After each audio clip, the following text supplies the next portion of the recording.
여러분 안녕하세요. 아득한 저편의 우주라고 하면 우선 별을 연상하는 사람이 많지 않을까요?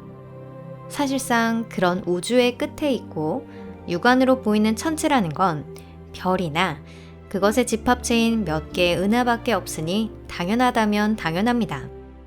하지만 초대별은 대체 어떤 것이고 은하는 도대체 어떻게 생긴 걸까요? 여러분, 여기는 토픽입니다. 지금까지 과학자들은 이러한 의문에 답을 가지고 있지 않았습니다. 하지만 이번에 그 답을 얻었다고 하는데요. 그것을 여러분께 지금부터 소개해 드리도록 하겠습니다. 그럼 시작할게요.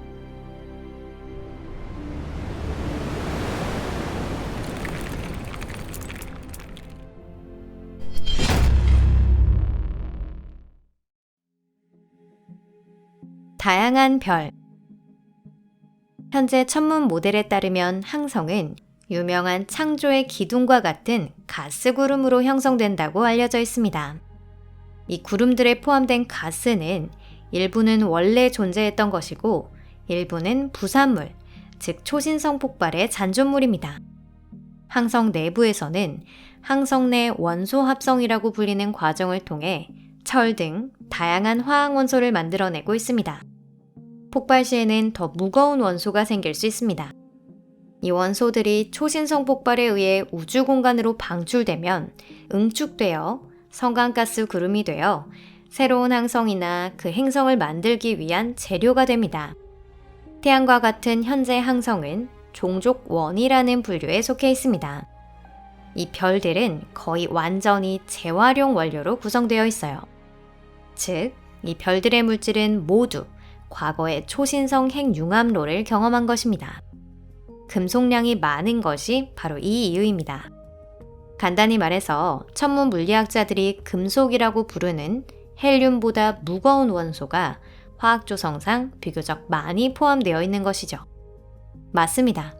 산소도 질소도 탄소도 천문 물리학자와 같은 괴짜에게는 철과 같은 금속입니다. 또한 종족 2로 분류되는 더 오래된 별들도 존재합니다. 종족 2의 별은 나이가 100억 년이 넘고 소속 은하와 거의 비슷한 나이인데요. 예전에 이런 별들은 많이 있었지만 오래전에 사라졌거나 폭발해버렸습니다. 지금 그 잔해들은 구상성단 안에서 조용히 여생을 보내고 있습니다. 종족 1의 별과의 차이점은 금속 함유량이 비교적 낮다는 것입니다. 그런데 종족 2의 별은 우주 최초의 별, 퍼스트 스타가 아니었습니다. 왜냐하면 이들의 나이가 100억 년에서 120억 년으로 추정되었기 때문인데요. 한편 퍼스트 스타가 빛을 발하게 된 건 빅뱅으로부터 5.5억 년 후 우주의 재전리가 시작된 직후입니다. 최초의 은하가 형성되기 시작한 것도 이 무렵입니다.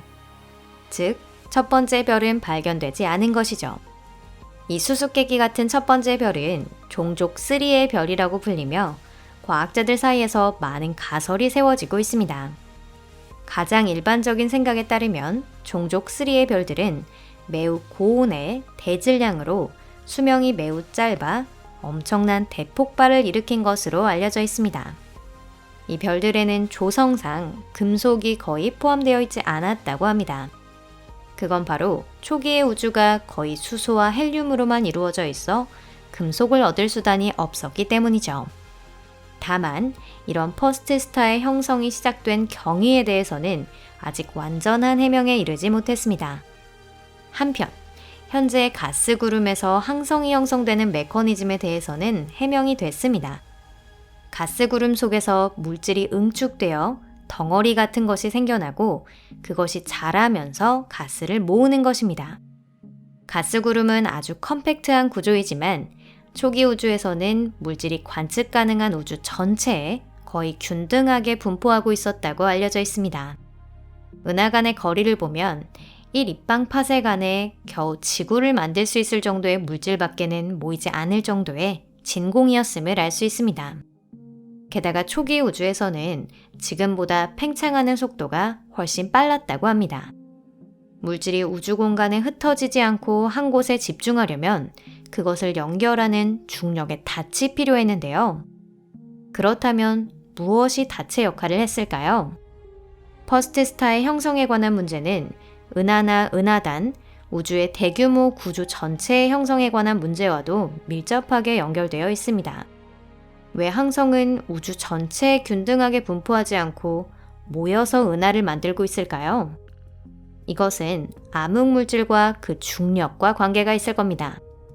그 이유는 현재 우주에서 은하 주위에 거대한 헤일로를 형성하고 있는 것이 바로 이 암흑물질이기 때문이죠. 하지만 옛날부터 계속 존재했던 걸까요? 게다가 암흑물질은 새로운 항성 형성에 얼마나 구체적인 역할을 했을까요? 암흑물질은 다치로 기능을 했을까요? 이 문제에 대한 답은 얼마 전까지도 발견되지 않았습니다.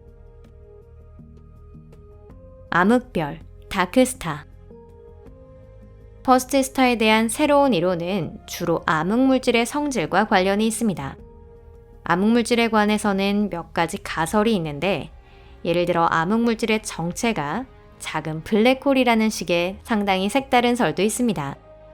하지만 대부분의 연구자들의 견해로는 암흑물질이란 일종의 입자이며 그 입자들이 모여서 헤일로를 형성하고 일반적인 물질을 은하라는 울타리 안으로 몰아넣고 있다고 합니다.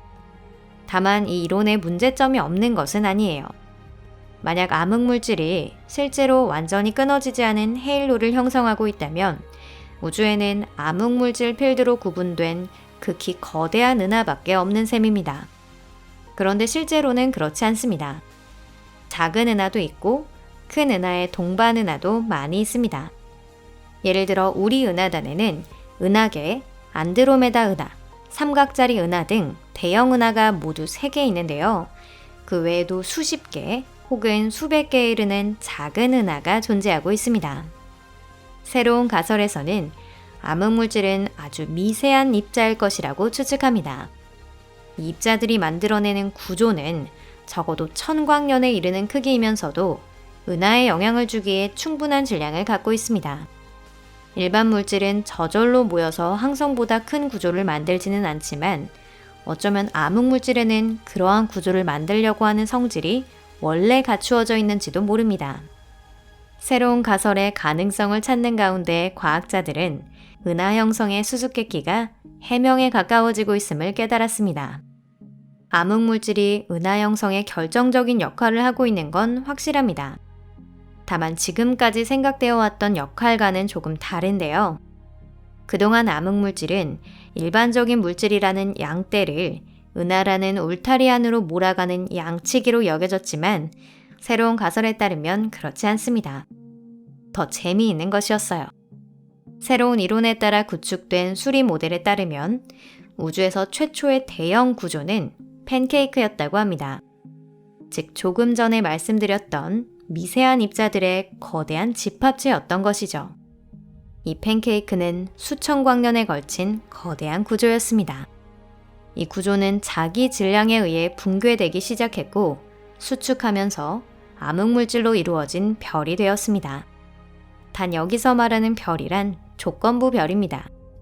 우선 암흑물질은 빛날 수 없습니다. 따라서 이 별이 빛나는 일은 없었습니다. 다음으로 이 별의 질량은 태양의 100만 배가 넘기 때문에 질량으로 따지면 별이라기보다는 초대 질량 블랙홀에 가까웠습니다. 이러한 암흑별은 단명하여 질량이 작은 것은 폭발하고 나머지는 붕괴되어 초대 질량 블랙홀이 되었습니다. 최종적으로 암흑물질인 거대 팬케이크는 사라지고 말았습니다. 현재 암흑물질은 비교적 작은 은하단 안에만 남아있고 그 중력으로 은하에 영향을 계속 주고 있지만 어떤 작은 구조도 만들지는 않았습니다.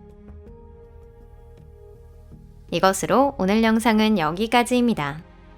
여러분 끝까지 시청해 주셔서 감사합니다. 이 영상이 마음에 드셨다면 좋겠네요. 즉, 일반적인 물질의 시대는 이렇게 시작된 것입니다. 과거 일반적인 물질은 거의 균등하게 우주에 퍼져 있었습니다. 하지만 팬케이크의 중력과 초신성 폭발로 인해 일반적인 물질이 구석으로 밀려나게 되었는데요. 이 과정을 완성한 것이 초대 질량 블랙홀입니다.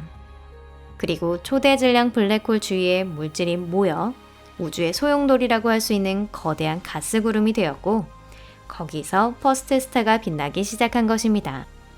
현재의 이론에 따르면 암흑물질은 이렇게 해서 우리가 아는 우주 형성에 한 몫을 하고 있다고 합니다.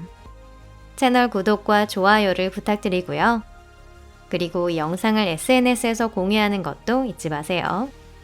그럼 잠시 동안 작별입니다. 다음 영상에서 뵐게요. 안녕히 계세요.